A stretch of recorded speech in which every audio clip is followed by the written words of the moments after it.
So, good morning, everyone, to the official start of the closing session for a project which is being funded by the Commonwealth Secretariat.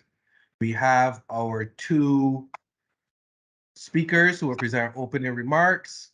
We have Chairman Justice Christopher Blackman of the CARICOM Competition Commission, followed by Mr. Paul Kotoke, Senior Director, Trade, Oceans, and Natural Resources Directorate of the Commonwealth Secretariat. Chairman Blackman. Yes, good morning all. My apologies for the late start. And it's my pleasure really to be here for this closing session. Mr. Kayatoke of the Commonwealth Secretariat, Ms. Ramsandra, Executive Director of the Commission, other staff of the Commission, our distinguished speakers, all our participants, welcome to the discussions on enforcement practices and emerging trends in consumer protection. As you may know, the Commission is responsible for competition enforcement in the CARICOM single market and economy, and a critical component of healthy and competitive markets is a robust consumer protection framework. Being committed to our treaty mandate to promote advocacy, given the critical need to develop a competition and consumer culture in the region, we've had to find alternative ways to execute that mandate following the onslaught of the COVID pandemic. And as they say, necessity is the mother of all invention. The Commission, therefore, has embarked upon two projects: an online competition law course and an online consumer protection course, both of which are designed to be scaled up, modified, and used as a permanent training resource for the region. They're complementary but can be taken individually as well. For the consumer course, we are pleased that the Commonwealth Secretariat was able to provide assistance in the procurement and contracting of an expert course developer, Dr. Iris Ben-Hur from the Queen Mary University. The Commission takes this opportunity to formally thank the Secretariat through its representatives here today. Consumers now exist in a very different ecosystem to what existed during the formulation of the revised Treaty of Chaguaramas, and are called upon to exhibit dexterity and autonomy in their decision-making choices. Given the fast-paced developments in the digital world, the time is right to look at all tools and measures small island developed states are required to take to ensure consumers are not unnecessarily disadvantaged through lack of effective consumer frameworks. This being our 15th anniversary, we want to do something a bit more for this conference.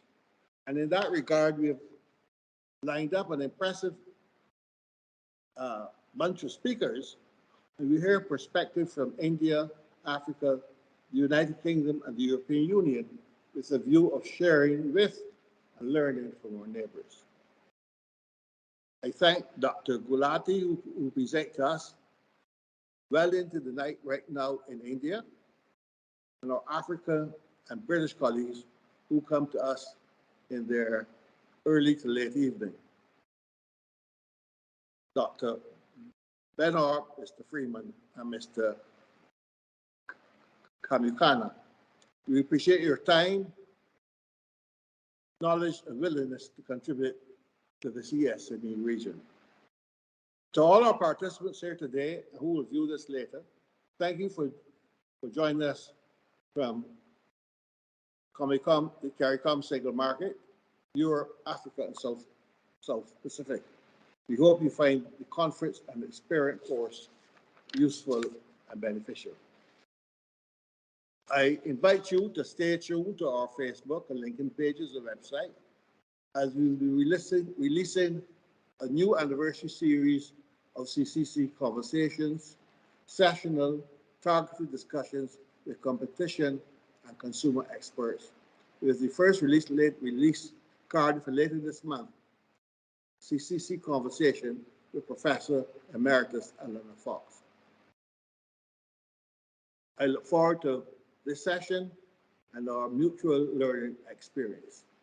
Thank you for your attention.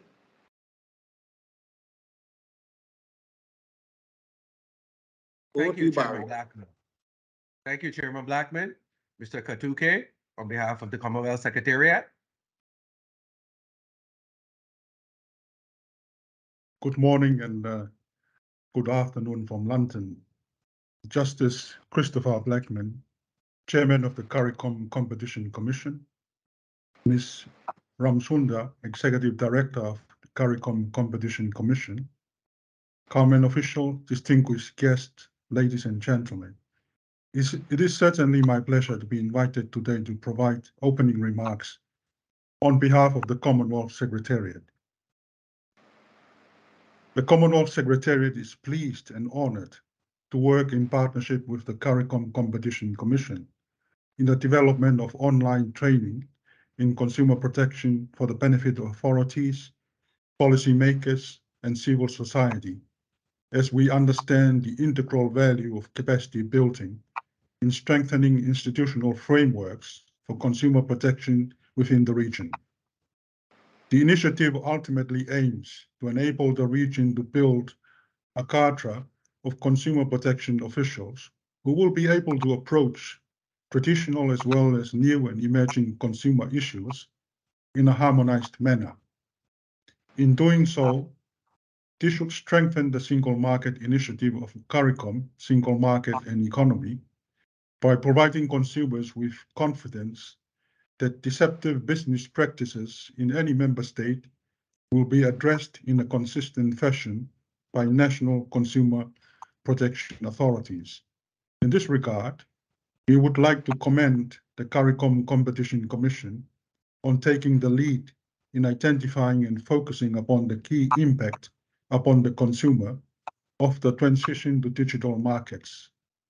In this respect, the event today will approach the critical areas of digital consumerism, consumer welfare, as well as the level of consumer readiness within the regional market. This will be complemented by the discussion on consumer financial protection, as well as enforcement and redress, which may require new approaches adapted to the digital sphere of operation.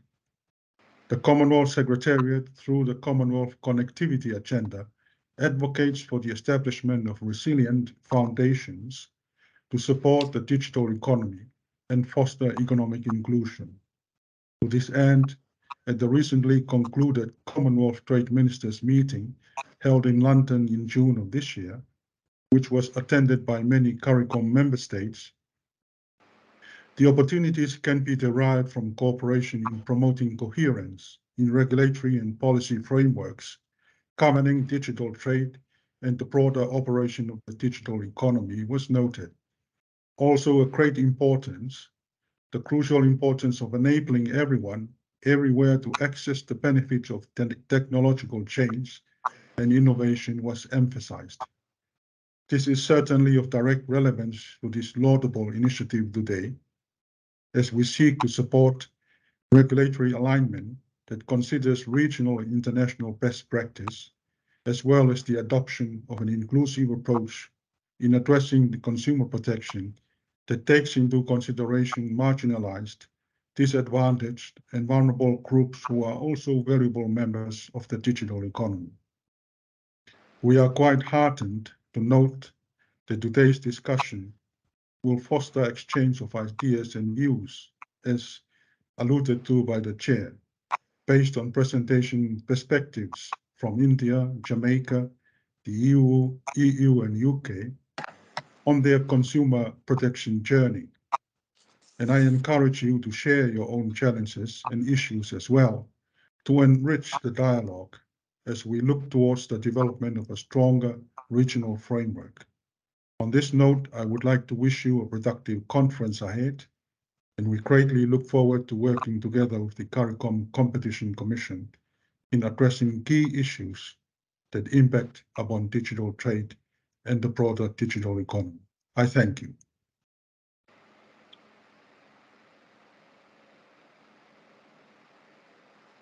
Thank you very much, Mr. Katuke, for those kind words and your offer of continued support from the Commonwealth Secretariat. So, ladies and gentlemen, that ends our opening session and opening remarks. So now we will move on to the main area that we're here to discuss today. And our first session will focus on emerging trends in consumer protection, national, regional, and international perspectives. We start the session with Navia Ramsundar, Executive Director of the CCC, delivering on the topic, protecting the CSME consumer in the digital economy. Great. Good morning, everybody, and thank you so much to Chair and to Mr. Kautoki for their time, for being with us this morning. And I trust everyone is seeing my screen. What we are looking at today is a really critical area, especially for the CARICOM region.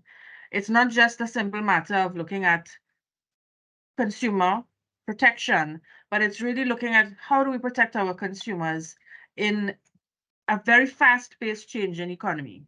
So we hear things like Prime Day and Black Friday and Cyber Monday, and these things now start to have relevance for us here in CARICOM because of certain changes that we are experiencing. We are now part of a bigger dynamic. So we are seeing a change with how we look at our electronic communications infrastructure. We have had investment in our broadband infrastructure, and it means that our people now have a greater internet access. So we have e-commerce and we have m-commerce, the ability to utilize our mobile phones and do everything from just a phone. What we are seeing is that companies are now marketing towards what we call impulse purchase prone shopping days, where they can jump onto consumer behavioral traits. We have a variety. I'll ask everybody to mute their mics while we are presenting so that only the presenter's mic is open. We also have product research and choice options being amplified online. And when we think of how many shoppers there are outside in the world, we have 2.64 billion people worldwide. And because we have skyboxes in the Caribbean, we have ways to go online in the USA and bring things into the Caribbean. When you see a demographic that gives you a US figure for Florida, that could also include the CARICOM figures. At the heart of our behavioral trait, we are seeing a change in how we view things philosophically. So we no longer want to have a record or have a CD or have a book, but we are content to have this flat ownership on a digital means, and it's changing how we look at things. So the question we want to pose to ourselves at the end of today's entire session is, how do we protect consumers in a fast-paced technological environment with rapidly changing consumer behavior? So we're very going to quickly look at what is a consumer in this regard, some critical concerns, some legislative landscape, and some things that we are doing at CCC to help the overall situation. So we know that competition and consumer are really two ends of a spectrum that are looking at ensuring market correction. We have to take consideration that in any relationship between traders and consumers, that there is a power structure and that power structure is asymmetric. So what we have to do is that we have to ensure that when we see commercial practices that can materially distort the interests of consumers, that we can capture it and that we can protect them against it. And it's something called detriment, which looks at harm or loss that results from failed expectations. And at the start of the next segment, we're going to hear a little bit from Rommel on that. The terms consumer and customer are used interchangeably, but in the electronic communications world, in the digital world, it's also expanded to include user. So it is not just the person who spends the money, but the person who actually uses the thing that is bought, the device or the equipment. And how theoretically we have been addressing the issues of consumerism is that we've been defining consumer in the terms of how they deal with information. So we had the courts recognizing that an average consumer is one that is reasonably well informed, reasonably observant, and circumspect. And in a way, it's almost a super consumer because the consumer is supposed to read everything and be so well informed before they make their decision that a lot of attribution is put onto the consumer. A vulnerable consumer then becomes one who can't access that information either because they have a permanent disability or a temporary circumstance, for example, a hurricane, so they can't access internet to see what terms and conditions apply to them. And in the digital economy, we have a new creature called the disengaged consumer. Basically, they're thinking, it's not worth it to keep researching. So I'll stay with what I have, do with what I have. Why expend the effort to switch to someone else? And it's something called satisficing.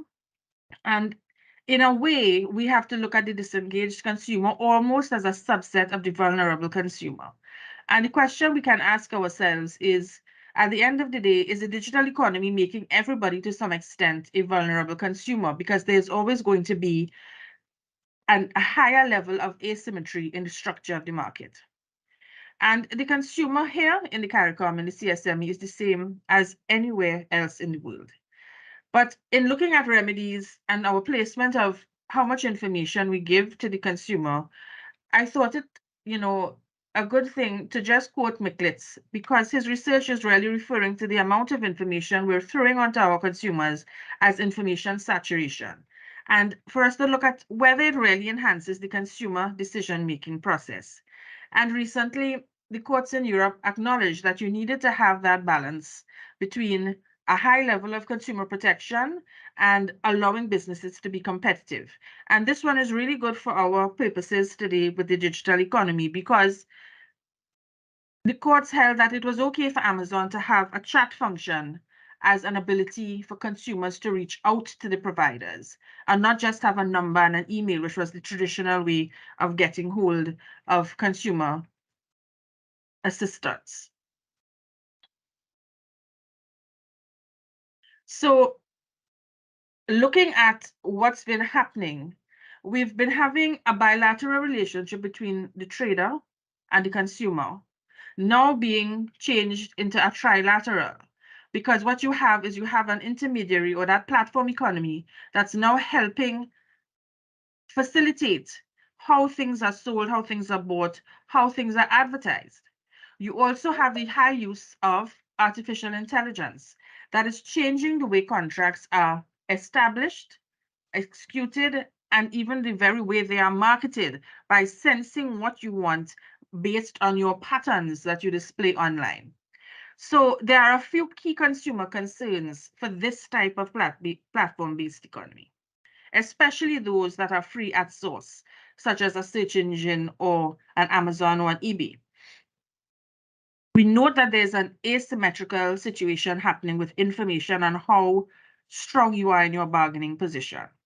It can lead to exploitative advantages taken of human biases and the fallibility, thereby influencing human behavior. Now, this can lead to unfair trade practices. There's a lack of transparency. You can have steering, and you can have deceptive patterns that's been emerging, so that you're on a website and you click and you click and you click, and you don't know that you've just agreed to them accessing your credit card for a monthly prescription. You have certain digital technologies in use through AI that can actually limit access to vulnerable groups.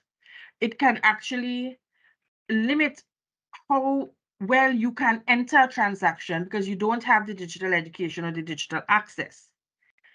You can also have things like racism occurring in that I want to use facial recognition before you access my services. And through that, I can recognize ethnic minorities that I don't want to serve and therefore prohibit them from accessing the service. And then we have the critical issues of data and privacy, security, and ownership. And we have an expert in the area speaking on that, Miss Vashi Maraj, coming down a little later. And we are going to hear quite a little more on what India is doing and Africa is doing in this segment. I wanted to just draw your attention to the fact that AI and algorithms that form a critical part of AI and the platform economy have strong competitive issues that can affect consumers by the mere nature of the fact that this technology allows us to recommend, target, and optimize things in a very dynamic way and predict faster than previously experienced through the human factor. It means that you can have explicit collusion being replaced with tacit coordination. And agreements can be happening at a faster pace than traditional means can provide protections for. That being said, we have key competition concerns that we want to take a look at. We have the fact that the market is now a multi-sided one, which occurred in certain special sectors, but now it is par for the course in the digital economy. It means that we have a very strong network effect, and there are switching costs for the user unless we can have a situation where that can be reduced. We have these platforms now being viewed as gatekeepers. And the thing is, they typically reside outside of regulatory frameworks. They don't have to get a concession or a license to operate within the region because they're not technically an internet service provider or a telecommunications provider. So they are floating over the top of the existing regulatory and competitive framework. They have now become so large. They are such grand economies of scale and scope, and they are gathering so much data. And the business model is predicated on a low or zero cost methodology. So we have key competition and consumer concerns. Now, the thing is that from a consumer official perspective, you know that you have a set consumer journey and consumer experience. There are four main stages. You can choose, you can purchase, you can receive, and then you have the end stage of the delivery. But the thing is that there are certain laws that have to be put in place. And the protection for the consumer should be the same whether they are doing it online, offsite, or if they are doing it on site and offline. So you need to have that certain level of information. There should be a trust and confidence in payments, trust and confidence in how their data is treated. They should be assured that they will have delivery met, clarity of customs duties. Do I have the same redress, warranty, and refund? And most critical, do I have the ability to opt in and opt out? So there are four key things that I see as being relevant for a national or regional policy framework. And that is the protection of the consumer tied with choice, the ability to protect choice through competition, the ability to provide a framework that is operative and sound for data, and ensuring payment through electronic transactions, records, and cybersecurity legislation. Now, for those of us visiting outside of the Caribbean to the conference, I just want to quickly point out that we do have the Caribbean community, which is established under the revised Treaty of Chaguaramas. But the important thing to note there is that it is a common market. It is a customs union. It is not a full single market as is the EU. So we do have no common community law. There is no legislative competence in the CARICOM. The OECS is a sub-region established by the revised Treaty of Bastille, and it operates within the CARICOM structure, but there is a higher level of integration in the OECS. But still, there is no legislative competence there. So when we talk about regional frameworks, we are saying it's policies that sovereign nations meet and agree to, and then incorporate under their own legislation as a separate act. Now, the protection of the CSM, the consumer, is seen as very critical under the RTC. And under Article 186, the Commission has the role of advocation for the enactment and enforcement of consumer protection laws. the obligations of member states are under Articles 184 and 185. And to assist this general protection element, the Community Secretariat has implemented a CAREX system that is similar to the EU Rapid Alert system. And it's really a mechanism that's meant to take non-food items and give an alert to the region when something is harmful to the region so that all member states can access it quickly. In 2018, a consumer model bill was passed, and 9 out of 13 member states have specific consumer legislation. But Mark's presentation in our first conference dealt in detail with that. So this presentation is not going to do that. Now, in the CSME, you find that we have a very fragmented approach to how we protect the consumer. And we do not have a consolidated approach. And perhaps for certain situations, you may not need one. But this sample is just to indicate to you how we approach legislation in the region. So we acknowledge that there is some work to be done on the consumer side so that we can have a consolidation of things relevant to consumers in one bowl. And then you will have different types of consumer issues being addressed under different bowls, such as customs and standards. You will have food and drugs and chemicals. When you come to your public utilities and telecommunications, most of our regional members have specific legislation and authorities to deal with those things. So you're going to find that more likely the consumer has to go to different points of contact for consumer redress. Now, how do we look at the balance of the choice placed by consumers? That we need to have an operative and working competition framework. And Part 8 of the revised Treaty of Chaguaramas establishes a three-tier system where you have policy being established at the wider community level and enforcement regionally by the CCC of cross-border harm and national enforcement by member states. However, we only have 4 members out of 13 member states with competition legislation. So that is the main task ahead for the CCC. Looking at our situation for electronic transactions, we know that really and truly nothing can happen without a legislative framework in the digital economy for this aspect. And Article 239 of the RTC, when it was passed in 2001, promised to enact a protocol on e-commerce. This has not happened, but what has happened is that we have had projects in the region that helped guide member states into the passage of the relevant legislation. So we do have legislation for electronic transactions that recognizes functional equivalence and so on of electronic documentation and signatures. But where I think we are falling short is on the electronic records side and getting cybercrime and cybersecurity issues legislated. So Vashti will speak a little on that later. Our privacy and data protection, whereas we have legislation, there are certain critical steps that are omitted and certain infrastructure, appointment of information commissions that has not yet happened. Out of the region, we only have 2 member states who have appointed information commissioners. And we also have some member states having interception of communications legislation or similar acts that can also impact the overall implementation of any legislation that seeks to assist in data protection and privacy.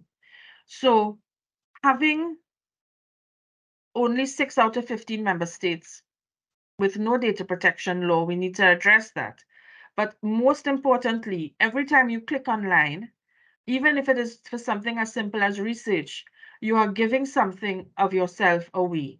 So it is very critical to have a regional and a national outlook on how we deal with data in the region.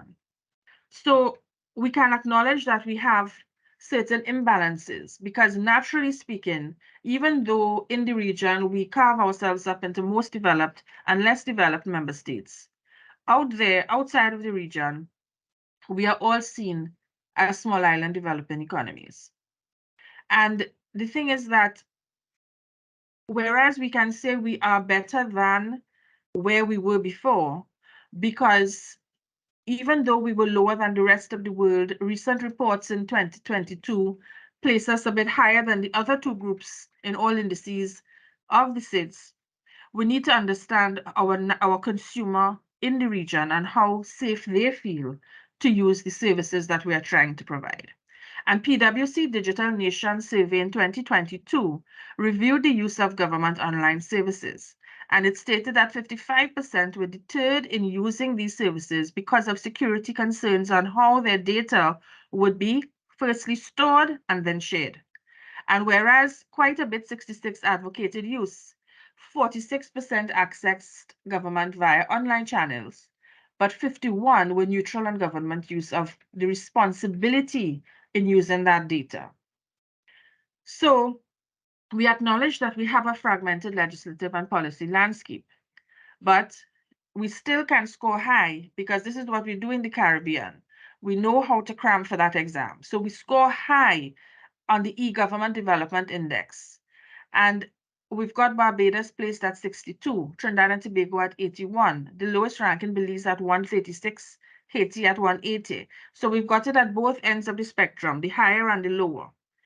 But we do need, as the Commonwealth stated at the start of this meeting, there's a great need for regional harmonization and in the approach to legislation, how we govern digital commerce at all levels, because we need to avoid firms leveraging regulatory gaps and leveraging that arbitrage for themselves to the detriment of consumers and the market. So from an enforcement perspective, we have to not just look at crafting our major theories of harm, but we have to look clearly and closely at conduct theories of harm so that we can avoid inconsistencies in having multiple investigations happening, consumer, competition, telecommunications authority, rather than having something that's joined that identifies what is the source of the harm and then apply the specific and correct tool to the harm. So collaboration amongst competent authorities is critical. Now, my final slide is just giving you a little update on how important the CCC sees the new and emerging trends.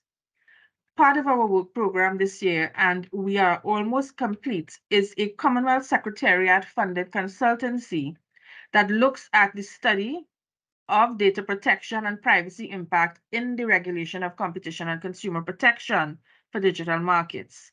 And this study is really to help us identify gaps in the current legislative framework that will create enforcement gaps for us so that we can try to see how we can advise COTED and our member states to correct same. To enable the region to really better face the fast-paced changing environment that it's in, we have entered into cooperations with COFECE in Mexico and with COMESA in Africa, a speaker representing COMESA you will hear today. And we have also internally entered into cooperation with CXC so that we can get into the syllabus of our primary schools and secondary schools to educate them on these critical issues. And we are in the process of finalizing cooperation with OCA, which is the regional body for utility commissions, and CTU, which is the regional body responsible for steering regional electronic communications policy.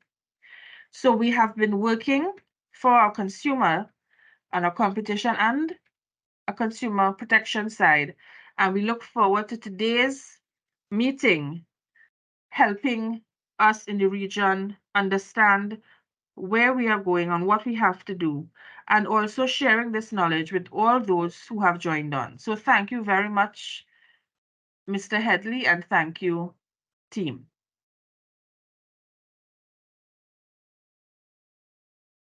So, thank you, Executive Director. So now our second speaker is Dr. Arkana Gulati, an expert in digital technology and policy. She'll be presenting on the topic consumer-centric digital transformation and Indian perspective. Dr. Gulati, I hand over to you. Thank you so much. Barry, let me just share my screen. I was really impressed by Nivea's presentation, and I hope I can add some more interesting perspectives from the Indian side. But before I start, let me just thank the CARICOM Competition Commission for inviting me and giving me an opportunity to share my views and a perspective from India. It's a real pleasure and a real honor. So, ladies and gentlemen, distinguished fellow panelists and officials, in my talk, I'm going to cover essentially very broadly why consumer protection is different in digital markets at a very intuitive level. What are countries seeking from digital communication technologies? Why consumer trust is important? And then share some very unique consumer-centric solutions from India. I think what has happened, particularly in developing countries, is like while the rest of the world is marching forward and they've moved ahead from universal access and services to broadband infrastructure, universalization, we are now at a stage where most countries are at the third and the fourth pillar. That is, they're thinking about digital transformation and they're thinking about very futuristic technologies and they're looking largely at artificial intelligence today. But for developing countries, I think we're grappling with all four pillars at the same time. So most of us have a long way to go as far as universal access and services are concerned, as far as broadband infrastructure is concerned. At the very same time, we also cannot be left behind as far as digital transformation and digital enablers are concerned. And what impact does this have on different aspects of consumer protection is what we're going to see. So the important thing for us to remember is that all consumer protection, particularly in electronic communications and its new avatars, the internet and the emerging technologies, all start with this basic prism. We were always focused on price, quality, safety, and inclusion, and we still need to continue to be focused on these. These continue to be very, very important for us. However, what has happened now is that, as the previous speaker mentioned, the consumer is not just a citizen and a voter, very important, of course, as a citizen and voter, but the consumer in digital markets is also a value creator. Imagine a LinkedIn. What would LinkedIn be without the content that you and I create on LinkedIn? But while we create this valuable content, we also become data subjects and we share a lot of information about ourselves, which then is used. Yes, it is used to advertisements and to customize services for us. And it is also the reason why so many services are free online.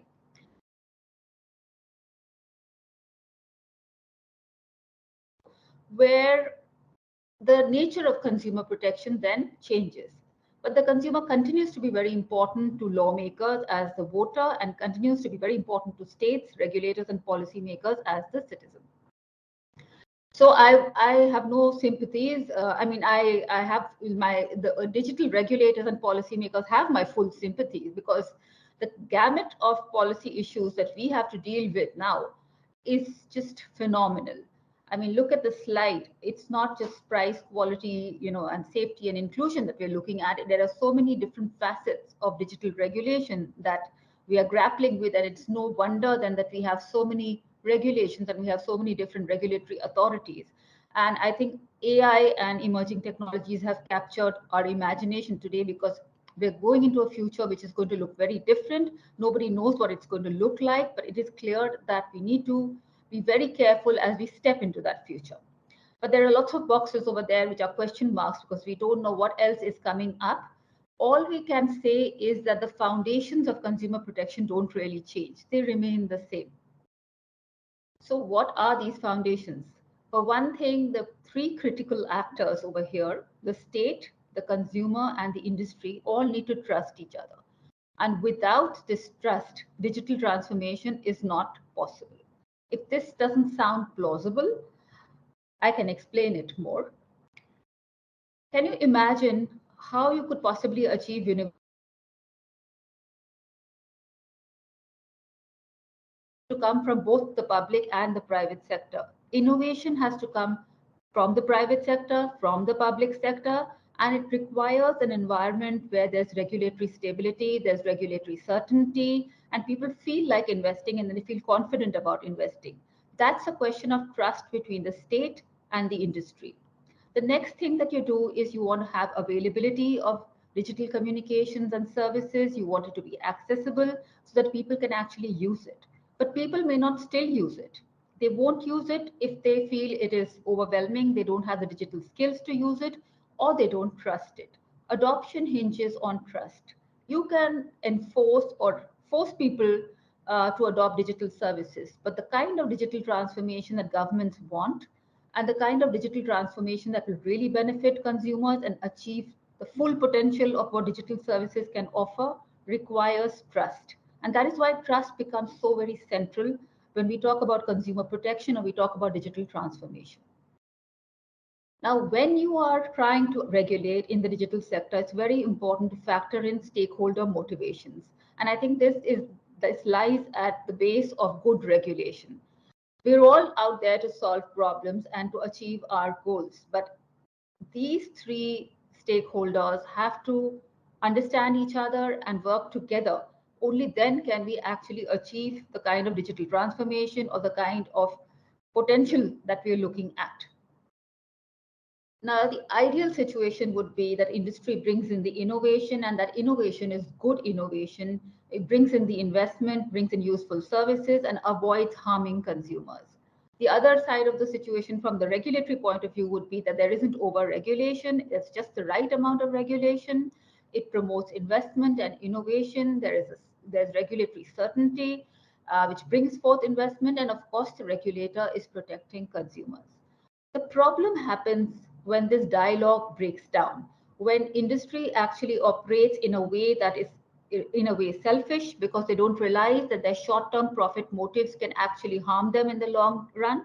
Because if the consumer turns away from digital, and actually I was reading somewhere that the World Economic Forum has reported that a lot of students have stopped using smartphones and they've switched to dumb phones because they don't want the distraction.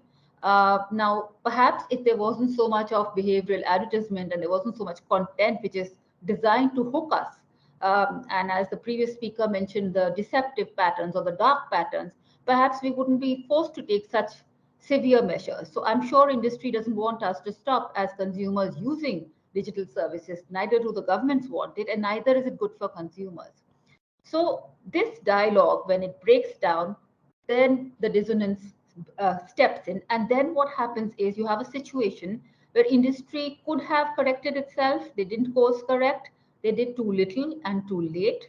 The regulatory response was not fast enough to protect consumers from a lot of harm, which took place over a very long time, as we've seen in the case of a lot of enforcement actions which are happening now, a lot of regulation that is happening now, which is perhaps rather late in the day, but there are information asymmetries and regulators do take time to catch up, and regulation is always a few steps behind technology. But when the regulatory response comes, is it going to be too much? And is it actually going to harm innovation and harm competition? Because we mustn't forget that over-regulation can actually act like an entry barrier in markets and prevent smaller firms which can't cope with that kind of regulation from actually competing in the market. Of course, a lot of the regulation that's coming in today, if you look at even the European Union, it is asymmetric regulation. So it's different for larger platforms and gatekeepers, and it's different for the smaller enterprises. But whatever it is, small enterprises do get stuck when there is too much of regulation. So there's a very fine balance that regulators have to strike. And it's not an enviable position where you're trying to achieve innovation, competition, trust, inclusion, make sure that the service providers continue to invest and innovate, make sure that the consumer is protected. And it's a very, very difficult balancing exercise. Now, coming to India, we have been adapting to what's been happening in the digital world, just like the rest of the world, perhaps a little slow, but we have been there and making changes. So one of the first changes that we made was to make sure that the kind of self-preferencing that takes place on large e-commerce platforms is stopped. And therefore, a certain change to the rules was brought in so that you could not actually sell your own products. And we say that we want a marketplace only model, particularly when large foreign platforms are concerned. The other thing that we did is we changed our consumer protection e-commerce rules. There are lots of changes. I've given you only a very small extract of them. The idea is to protect consumers and make sure that there aren't deceptive practices, there are no fake reviews, funny kind of sales are avoided, and most favored nations, it's MFN kind of statuses, and not allowing, enough sort of safety to smaller vendors and sort of misusing their data. And there are lots of other things which are built into these kind of rules. In terms of competition, we've changed our Competition Act very recently so that we are able to capture digital mergers, which were earlier escaping notification because they were not meeting asset and turnover thresholds. But now we have a deal value threshold so that we can capture digital mergers. Certain other changes have been made to the Competition Act. And then very recently, a parliamentary committee reviewed anti-competitive practices of big technology platforms. It noticed that there are certain malpractices which are happening, which impede competition in the market.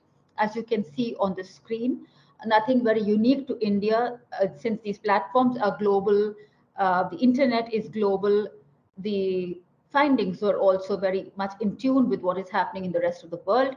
But what we are also doing is we are coming up with the Digital Competition Act, which is again going to complement the ex post competition law regime, and we're going to have a series of ex ante rules, pretty much similar to on the lines of the Digital Markets Act, I would think. Apart from that, we have another regulation coming into the picture, which is the Digital India Act. It is very wide in its scope, very comprehensive, and as you can see from the portions I've highlighted on the slide, ethical use of AI, personal data protection, ensuring that the internet remains open, that consumer choice is protected, competition is protected, diversity is protected, there is fair market access for smaller producers, there is ease of doing business, you're safeguarding innovation, so that complex mix of goals is trying to be achieved through this act. Again, looking at AI, security, content monetization, and a whole range of issues. Again, I've just pulled out an extract. But here is where I'm going to deviate a little bit and take you somewhere else. I call this regulation plus plus, because if you think how we govern the digital world, it's not only laws and regulations that govern the digital world. It's also three other things: norms, architecture, and market. And what do I mean by norms? If we think about protecting children, it's almost every jurisdiction and every regime across the world believes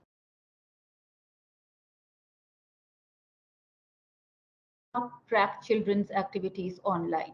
That's a norm. It's a very universal and global norm. When you talk about markets, when we binge watch on Netflix, what we're doing is we're just like we're paying our broadband subscription, we paid for the Netflix subscription, and now we enjoy. But what if you were to pay separately for every episode you watched? You wouldn't binge watch. So that is how the market affects our behavior. So we can use markets also to change people's behavior and to change the level of competition or consumer protection in the market. The other thing is architecture. What do I mean by architecture? So when regulators talk about privacy and safety by design, we are talking about architectural choices. But what I'm going to take you to is an architectural solution. It's a combination of markets, architecture, and regulation and norms, where the government actually cooperates with the private sector to do something which preserves innovation in the market, preserves competition, and actually enhances competition in the market. So that's what we're going to be looking at. And for that, I'm just going to share a video with you, and I hope it works.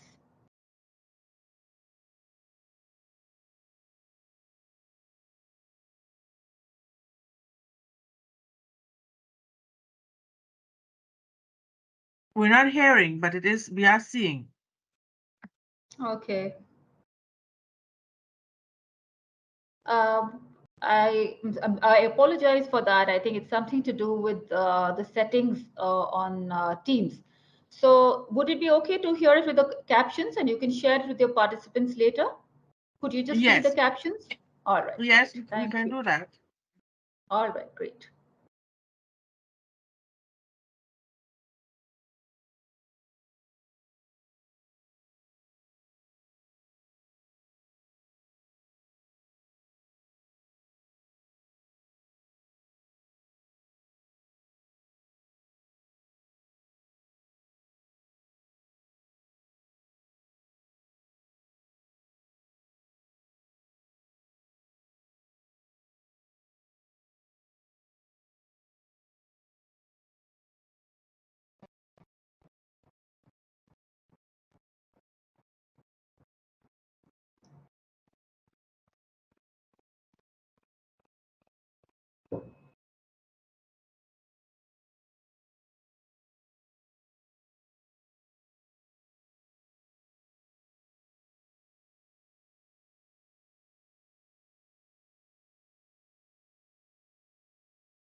Barry, I'm not hearing Dr. Gulati. Sorry? Okay. Okay, so her video doesn't have any sound, so we're just reading the video, and she'll share the video after for us to see this video after. Mhm. Okay.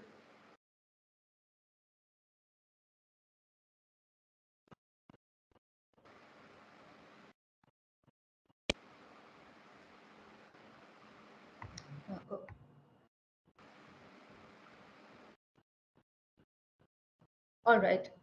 Can you hear me? Yes, we're hearing you. Yes, we can hear you. All right. I apologize for the sound on the video. I think it's something to do with the settings, but I will be sharing the same with Nivea so she can share it with the participants, and I hope you will be able to share it properly. But I hope it was understood. Essentially, this video tells us about the India Stack, which is it is a project, is a series of projects actually, which have been done in cooperation between the government and the private sector. The innovation has come entirely from the private sector. What the government has done is facilitated and created the regulatory backing that is required to be able to roll out this. It has the unified payment interface. It has an identity infrastructure. And the two things combined have revolutionized financial transactions in India in a manner where people feel safe. So, it is used every day by billions of Indians for billions of transactions. The beauty of all this infrastructure is that these three things, they're totally unbundled, interoperable, and decentralized. So you can have any number of apps running on the same infrastructure. It's a platform which is not owned by any one private entity. It's always a consortia of multiple players. Nobody is actually profiting from it. At the same time, there are a lot of private innovations which are riding on it and providing very innovative services to consumers.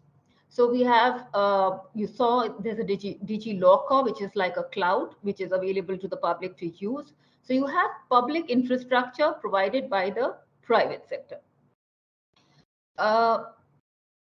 What this has done, as I mentioned, has completely revolutionized financial transactions in India. So there's been a 7 times growth since 2019, and the volumes are absolutely stupendous. But what is interesting is this. So in most markets, you would find that, for example, in India, Google is it leads in search. You could have the combination of WhatsApp and Facebook in social media being dominant. But because of the digital public infrastructure, you have multiple players in payment apps. So the consumer has plenty of choice, and still you can see that Google Pay still has a large share, which means it does provide a good service. But you have another company which you haven't heard about, but which exists in India, which is competing head on with Google Pay. So this is what happens when architecture is combined with markets, is combined with norms, is combined with regulations to create competition. So this is a unique way of actually achieving the same results, and that is what I was keen to share with you. So it also does another very unique thing. It balances that imbalance of power that all countries across the world are today grappling with in terms of so many different types of regulations, whether it's Digital Services Act or Digital Markets Act, or number of acts coming up in Australia or UK or in India for that matter, or in Africa. So what here it does is it gives more power to consumers because they have more choice. Many more small businesses are able to reach consumers, and it sort of takes care of this balance. So this I have shown in the case of e-commerce, because we mentioned in the video that there is a network coming up. It actually has already come up. It's called the Open Network for Digital Commerce. So what it's doing is creating a common platform where small and big vendors all will be available to the consumer, and the consumer can actually pick and choose the payment service that they want, the delivery service that they want, and they can see, compare products across platforms. So it's going to look something like this. You have Amazon and a whole lot of other apps, which are even Indian apps or foreign apps, all together in one place. So it gives the consumer a lot of choice. It gives small vendors from very remote rural areas also an opportunity to reach consumers without having to depend on a large digital platform or to be dictated by the terms and conditions of that large digital platform. Now, this is what I call a regulatory industry handshake, where the industry willy-nilly is brought onto that platform by the government, and the regulator continues to foster innovation, creates consumer awareness, and you are actually through a regulatory mechanism, through a lot of pushback from civil society and citizens when things go wrong, you're actually creating the right conditions for everything that we want to actually flourish in digital markets and to be able to achieve the kind of consumer-centric digital transformation that we need. Thank you very much.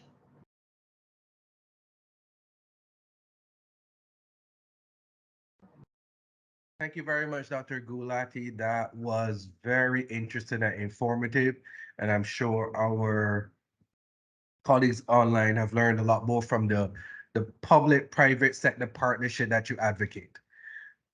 Now we will move on to our third presenter for this section, and that will be Vashti Maharaj, Advisor, Digital Trade Policy at the Commonwealth Secretariat, and she will be presenting on the topic Data Protection and Cybersecurity, a Consumer Protection Perspective. Vashti, over to you. Thank you very much, Barry. And I'm hoping that everyone can see my presentation that I've put up. Yes, we can see your presentation. Are you going to put it in presentation mode? Yes, please. Okay. Let's go. So Yes. I'd like to thank sincerely the CARICOM Competition Commission for allowing me to do this presentation. And I must say that I have truly enjoyed the presentations that have preceded me by Nivea as well as Dr. Gulati. A lot of the issues that they have raised, I will be touching on, perhaps not in as much depth, but by the end of the presentation, you would see that all these issues are really interconnected and interrelated. So as Nivea had mentioned, we are collaborating with the CARICOM Competition Commission in undertaking this project with regard to consumer protection within the CARICOM region. And this is part of the Commonwealth Connectivity Agenda's role and function to boost trade and investment across the Commonwealth. And we do this through our focused connectivity cluster groups, of which I lead the digital connectivity cluster that focuses on digital transformation and the digital economy. We do look forward to continuing our collaboration with CCC with regard to other projects concerning competition and consumer protection within the region. So to start, with regard to data, the term consumer data, and I know that Nivea has alluded to the fact that it's consumer and user is used interchangeably. It's intended to capture data concerning individual consumers where such data have been collected, traded, or used as part of a commercial relationship, inclusive zero-price digital services. So a lot of those free services also fall within consumer data. Such data can include personal data as well as transactional data. And it's very important within the digital economy because we find that data is really the lifeblood that drives a lot of our digital economy. Businesses rely on cross-border exchange of personal data to develop and sell new products, to improve their products and carry out targeted advertisement, which we will come to very shortly. But it carries the benefit that it improves existing business processes and logistics. As a result of which, we find that within the digital transformation journey, and as more and more businesses globally move towards embracing e-commerce and digital transformation, smooth data flows provide an avenue, widening customer choice and the affordability of goods and services. But this has naturally led to an enormous growth in the volume and speed of digital data flows, because it drives our transactions. At any point in time in the world, there are millions of transactions that are taking place simultaneously. The data generated can create both an opportunity to improve their customer engagement, but also creates a responsibility to keeping customer data safe. And I'm sure Dr. Galati has referenced the importance of striking that balance in your relationship with your consumers between business and improvement of service delivery, but also balancing that with the rights of the customer.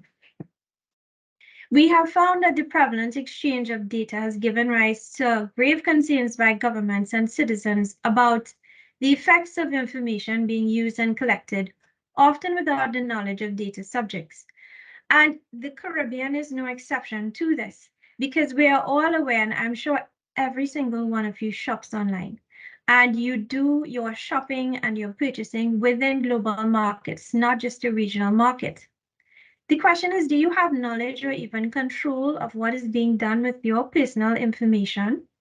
Do you even know that your information is being collected in the first place? There have been increasing global concerns about anti-competitive business practices through the unauthorized customer data sharing. I'm sure many of you receive randomized text messages on your phone, spam emails, and you wonder sometimes, how do these people get my email address? How did they get my personal customer details? How do they know about my customer preferences? As Nivea has pointed out, every single time you do anything on the internet, you are sharing information. That information is actively being guarded, analyzed. And a lot of companies use customer data analytics to undertake targeted advertisement. The use of AI and algorithms, analyzing and creating profiles of customers' personal data, and used specifically to sway customer behavior has been the subject of international decisions whereby large conglomerates have been charged with anti-competitive behavior. This has, however, resulted in an overall decrease in the level of trust and confidence in business that handle personal and sensitive data. And this has been reflected within recent surveys. I just want to give you a snapshot of what a lot of customers out there think about a lot of the companies that collect our data. So looking at our first graph, we saw that customers view healthcare and financial service businesses as the most trustworthy. And there's generally a reason for that. It's because healthcare and financial services are usually required to add additional levels of protection. And usually there are specific legislative requirements, for instance, in the financial services that deal with putting in place security protections, as well as specific protocols in relation to the protection of customer confidentiality. The same goes for healthcare. But you will find that across the board in many of our other engagements online, customer confidence in terms of trusting the use of your data goes down incrementally. And looking at what we do and transact with, advanced electronics, travel, transport and logistics, consumer packaged goods, media and entertainment, there are low levels of confidence that the information that you provide is actually safe. And you find that consumer privacy concerns, in terms of our greatest concerns, the content of our emails. Yes, we all feel that Google and any other provider is looking at your email, because when you forget to attach an attachment, it says you didn't attach the attachment. Or when you say that I would like to send these pictures, it will tell you no pictures are attached. It means that your email is being looked at, not by a person, but it means that within their system, your data is being captured. The identity of email correspondence, the content of downloaded files, location data. A lot of us know that a lot of these things require opt-in. And a lot of us don't choose to opt in because we want to ensure that we don't want our personal information about where we have been, the pictures that we have taken, and the files that we have are shared and being viewed outside of your control and consent. That being said, and I'm sure a lot of you have concerns about that, what have been our response to this within the Caribbean? What have we done within the Caribbean to ensure that the rights of our market is protected? Because you find that in the aftermath of COVID-19, there has been well over 55% increase in the number of persons going online to conduct transactions, to undertake communications and access services. But the majority of consumers are still not aware of their rights, particularly with regard to personal information, which generally pertain to the right to give consent, the right to access personal data that is held by a company. Everyone actually has the right to rectify, erase, and processing restrictions, data portability, ability to object, and automated decision making. These are general rights that are included in GDPR, and you find that you would expect that within the Caribbean, we also have similar rights that are included in our data protection legislation. And I will get to that because in doing the research on and preparing this presentation, it was quite fun, but it was quite revealing to us as a region about where we stand and what should be our priorities. This is compounded by the fact that heterogeneity in data protection regimes and the absence of regulations of laws in some Caribbean states creates uncertainty in relation to key consumer right areas. And when I speak to heterogeneity, I mean that within the Caribbean, as Nivea has pointed out, even though we are a common group as CARICOM, there is no mandate. And we may agree on certain areas of priority, such as cybersecurity, consumer protection, data protection. There's no actual mandate for every state to put laws in place and also ensure that those laws reflect certain basic provisions in relation to data protection. It therefore results in a motley bag of data protection legislation and frameworks. That means that if I were to be a large multinational that is trading within the region, it would be very easy for me to, take advantage of certain loopholes. And then you look at the collection, use, and sharing of customer data can also affect competition. A business's ability to create or recreate otherwise access similar consumer data held by a competitor can potentially affect competition. In particular, access to a unique and extensive customer data set can provide that business with a competitive advantage. However, you find that provisions to deter such activities may not be present within competition laws within the region, because a lot of our legislation, speak to certain areas like data protection does speak to an electronically mediated environment, electronic transaction, cybercrimes, but this may not always be present in all our consumer protection and competition laws, and it does create a lot of gaps and inconsistencies, more so for the consumer and their rights of redress. So I am hoping you're able to see my entire screen. I've done a snapshot of the different countries that we have within the Caribbean and what countries possess data protection legislation, cybercrime legislation, and consumer protection legislation. Unfortunately, my screen is not big enough to also include competition legislation within this slide, but my colleague Nivea has pointed out that out of 18 member states within CARICOM, only 4 have legislation that actively regulates competition. So with that in mind, we're looking at data protection legislation. And while a lot of countries have put in place the legislation, the Information Commissioner, the Office of a Regulator, has not been appointed. So while you have rights under the legislation, when you decide to activate those rights or seek redress for those rights, you have a limited degree of options available to you.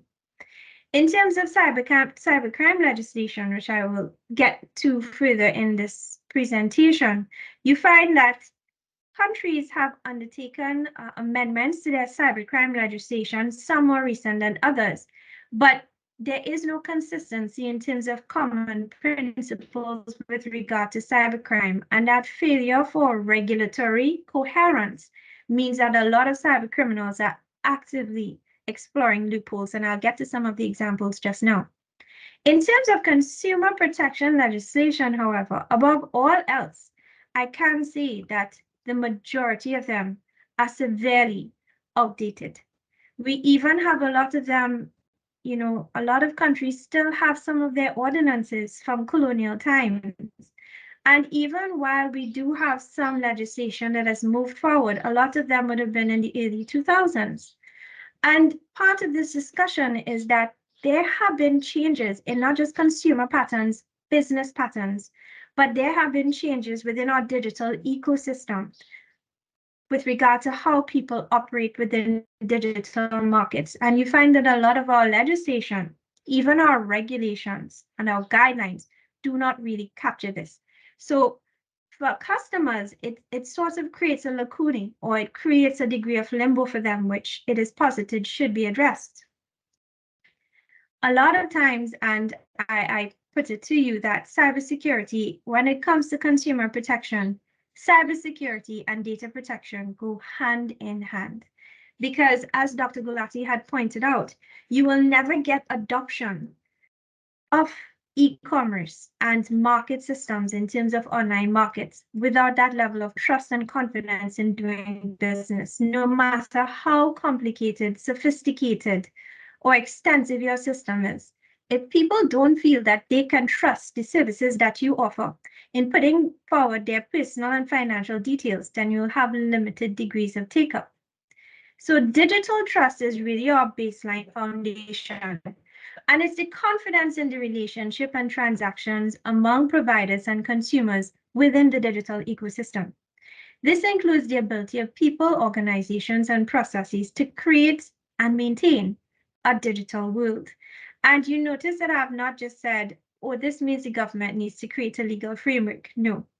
As Dr. Gulati has just pointed out, it is a relationship that includes people, the consumers, organizations, processes, technology, and industry to create and maintain that digital ecosystem within we are expected to operate. When consumers engage with a business, they expect that their information is going to be protected. And when that information is compromised, 1 in 3 customers will cease their interactions with the business that fail to protect their PII.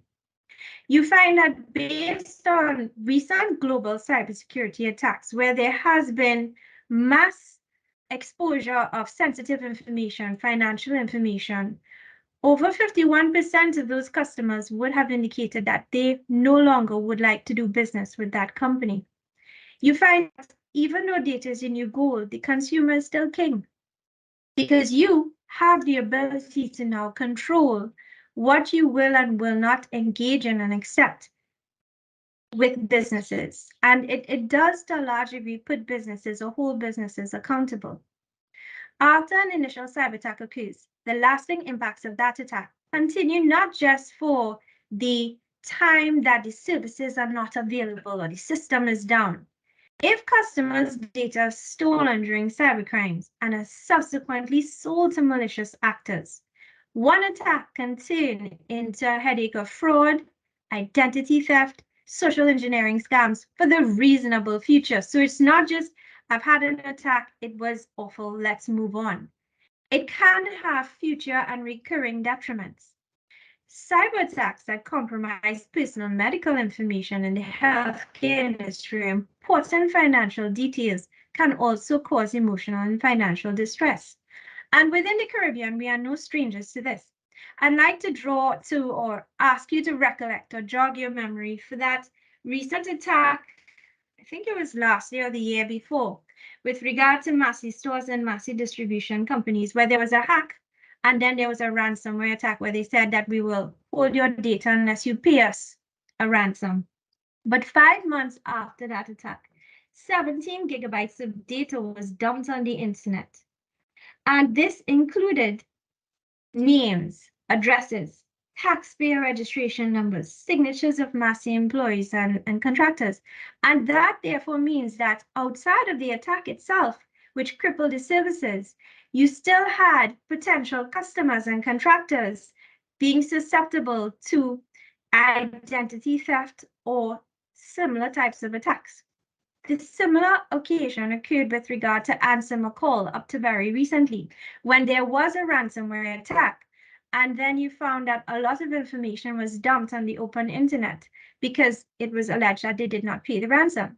So when we look at how customers deal with cybersecurity, business cyber hygiene is absolutely critical, because the impacts of inappropriate or lack of safeguards can have long-term and lasting effects upon consumers.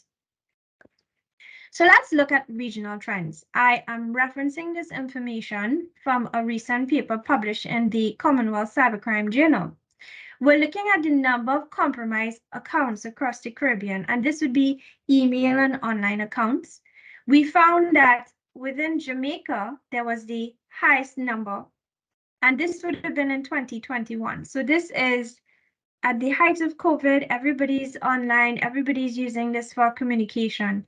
And you find that this is followed closely by Barbados, Belize, and countries such as the Lower Quarter, Trinidad, St. Vincent, Antigua.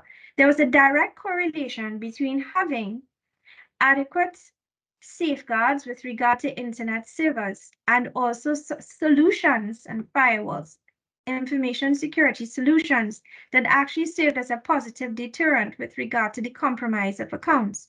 So it's not just the legislation, and this is what I'm getting to next.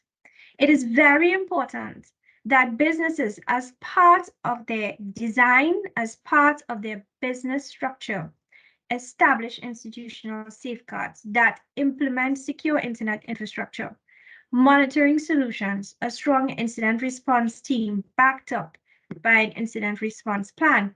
And this also involves informing customers or your customer base when there has been a cyber attack and what are the remedial actions that can be taken.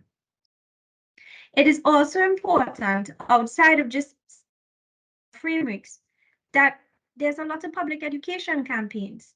There must be cybersecurity awareness campaigns for customers. You find that the banks are notorious for doing it. But what about all the other businesses that have a large customer base of information that includes personal and sensitive data? And it's not just for the customers, but you must ensure that business employees within these organizations are continuously trained and sensitized on the importance of promoting good cyber hygiene and best practice tips. A lot of times, with regard to large-scale cyber attacks, the error is a human one. The error may be one employee within an organization having an external device or clicking on something that, introduces a Trojan into the system. So it's important to ensure that every single member of that chain of communication is aware of the potential risks. And of course, the implementation of up-to-date but coherent and cohesive legislation frameworks within the region that promote effective enforcement and cooperation. Because you would have noticed in the two examples that I gave about Ansem McCall and Massey Distribution, that the cyber attack was not just in one country, it was in the multi-country chain. So to find that there are simultaneous attacks. And if you have differing legislative frameworks and no effective mechanisms for cooperation, the ability to effectively treat, respond, and even deal with the enforcement element of that cyber attack is critical. I want to put it to you this evening that in looking at cybersecurity, you must do so holistically. There is the prevention element with the basis safeguards, and then there's the cure remedy element, which is legislative frameworks, and they must go hand in hand. A lot of people think, oh, we have up-to-date rules and laws, we're safe. That is only just one part of the process. In order for it to effectively work, both of them must shake hands. So within the digital economy, there's the intersection of many policy areas that pertain to consumer rights. Today, we have dealt with data protection, cybersecurity, competition, consumer protection, and enforcement. But the interesting thing, even in looking at the legislation chart, you find that many countries have differing legislation regimes, different authorities that treat with every single one of these things. And you find that within the digital market and digital ecosystem, all of these issues affect the consumer. So it is therefore necessary that many countries should consider updating their legal frameworks, their policies, and their guidelines to treat with the new paradigm of consumer protection within the digital market. And there's a clear need to engage in business customer education campaigns so that everyone is aware of their rights. As Nivea said, in terms of looking ahead, we are currently going to work with CCC in commissioning the first stage of the study on the impact of data protection and privacy in regulating competition and consumer protection for digital markets. And I can tell you that there's very much great areas of interest that many of you would be interested into. So on that note, I would like to thank you, and I would hand over the floor to Barry, who will take it from here.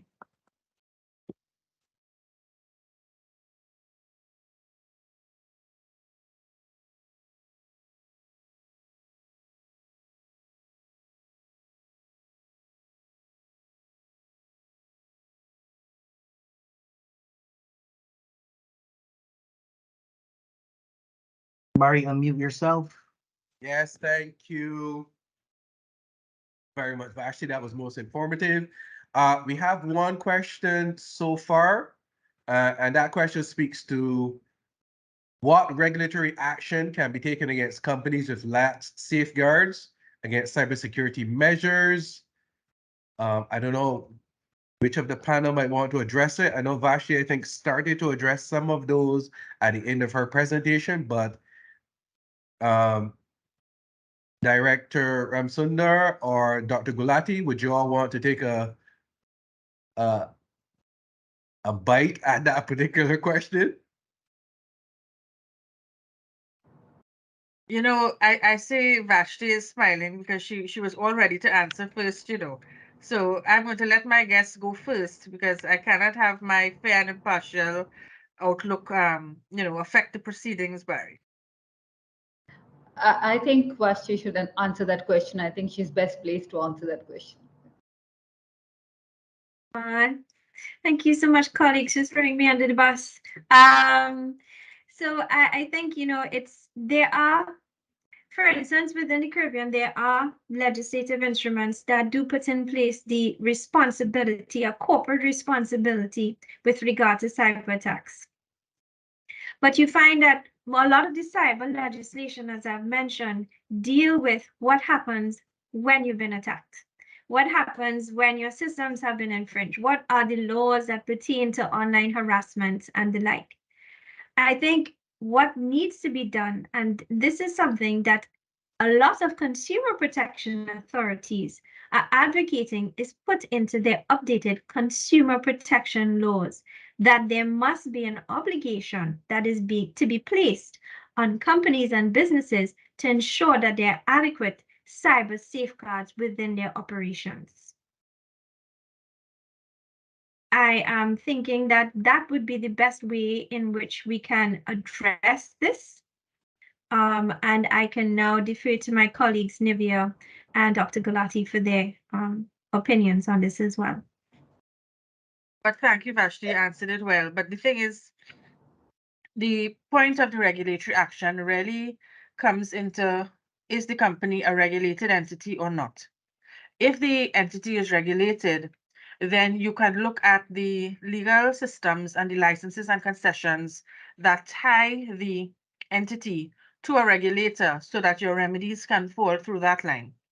And if you would have a company that is not regulated, then you have to look to see what sort of civil or criminal action do you have that you can take against that company.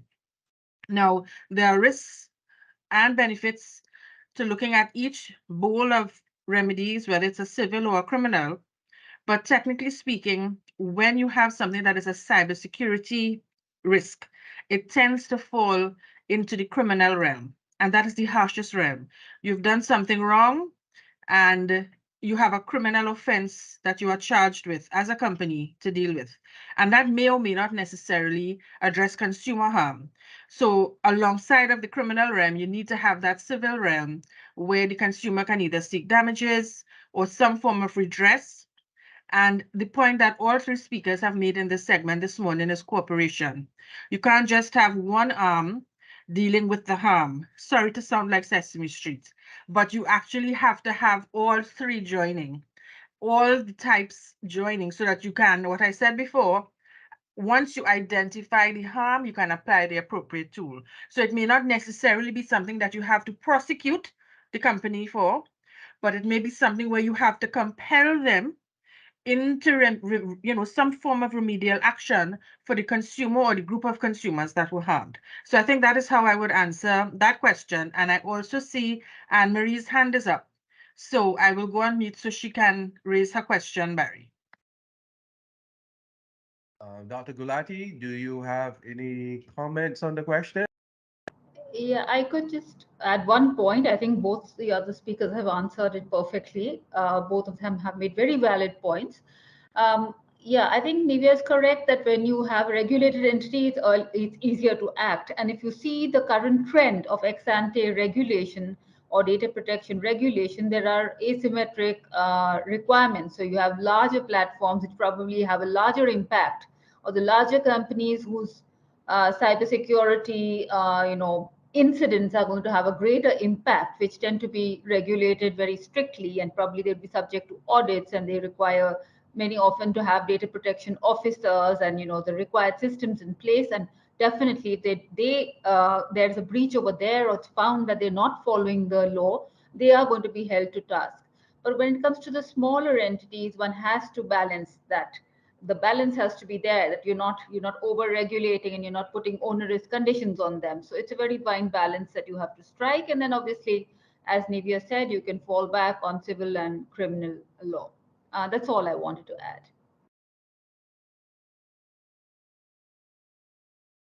Thank you, Dr. Gulati. Anne Marie, I don't know if you want me to, well, I'll just read the question in the interest of time. So the question that has now been asked is, the government is the largest data protection controller and a supplier under the Consumer Protection Act. What impact assessment are likely being done on systems, controls, and even in the area of public education? So if the buck starts with data controller who's creating the framework and the collaborative network, what exactly are we doing as the region, and what are our next steps? So kind of a very broad question, but I think it captures the issue of where are we going next? What do we need to do? Well, Barry, before the others chip in, I just really want to make the point of the challenge in our region that we do not have a regional system, so that everybody else, there is a regional system that can protect its regional member states. We do not have the competence to have a regional system that can, first of all, set what happens cross-border or what happens to the region and protect and bubble it. We have to depend on individual fragmented legislations in different member states. So I think the first thing is to really get a regional outlook on what we do and how we do it. And then we can say, okay, as national member states, we can see how best we can put this in place. But I want to just draw reference to one project that's happening. And that is the fact that the CARICOM agreed that we would review and look to form a single ICT space. And the Commonwealth is trying to help on that project as well. But part of that project is also the look and need for a single regulator of some sort for the region, not necessarily to drill down into spectrum allocations, but regulation on a higher level.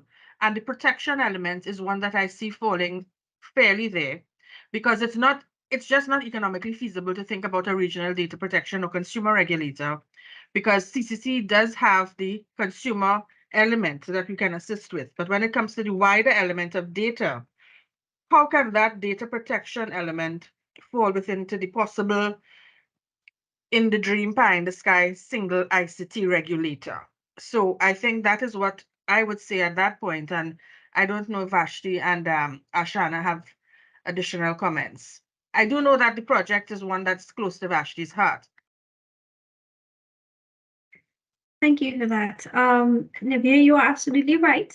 And as we had mentioned in our presentations, there's no uniformity with regards. So for instance, Dr. Gulati, you all could do the Digital India Act, which actually goes in alignment with the Incredible India Act, and all your provinces have to now fall in line. So there's that degree of uniformity.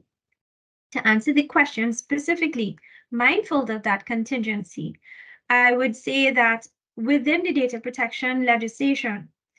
We are all mindful that the government is usually the largest custodian of data within any country because of the national registries that it holds, as well as the customer information it receives with regard to taxation, health records, and all of that. However, under many data protection regimes, if not all, there's the obligation, while the government do have exceptions with regard to what data it can disclose, there are the obligations to create or undertake regular, frequent data impact assessments that are supposed to be done by the supervisory body, but they're supposed to also hold their hands and make sure that they're in compliance with the best practice standards. And they're also supposed to, there's an inbuilt mechanism for the development of best practice standards and guidelines with regard to data access, sharing, retention, and all of that.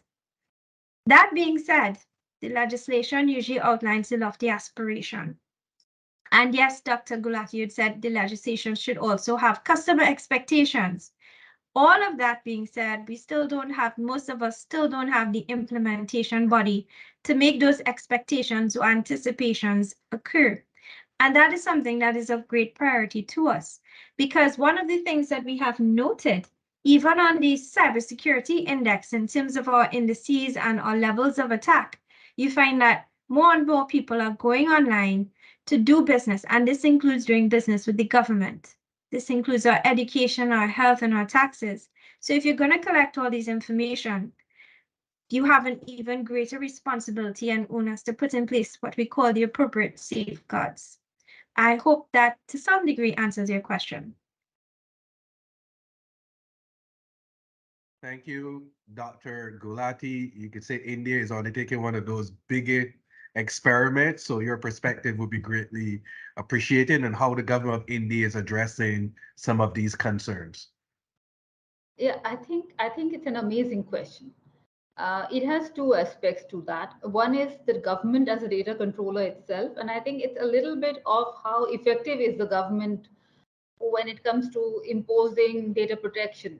Enforcing data protection. I think there are two elements, if I can read it correctly.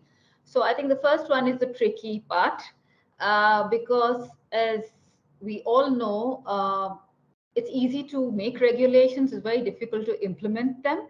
And I think we're all developing countries. We all have institutional capacity constraints. And even a country like India, which is so software strong, if I can say, we're very innovative and we're very good at software.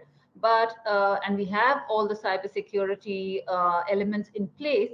But I can't say that we're immune to breaches or such issues. But what is good, and I always say it's a triangular relationship between the industry and the consumers and the government, is that the public holds the government, they hold them responsible, and they immediately hit back if there's even a whiff, and there is one right now as we speak, of a breach or anything. So I think we keep the government on its toes.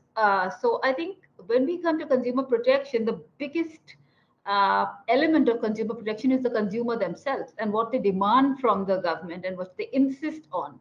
And that's why I pointed out that unless people trust both the government and the industry, nothing much is going to really take place. You can have the most, as you yourself mentioned, Vashti, you can have the most sophisticated digital systems, but nobody's going to come on board, or if they come on board grudgingly, you're not going to have the outcomes that you want. So that is one element of it. And the other is the government as an enforcer or implementer. Again, there are capacity constraints in developing countries. And the third thing that I want to touch on is what Nivea said about your regional, the power to legislate for the whole region. What I would recommend, and my 2 bits would be that it doesn't matter if you can't have a common legislation, but you can do capacity building. And the example that I'm going to give is of the International Competition Network.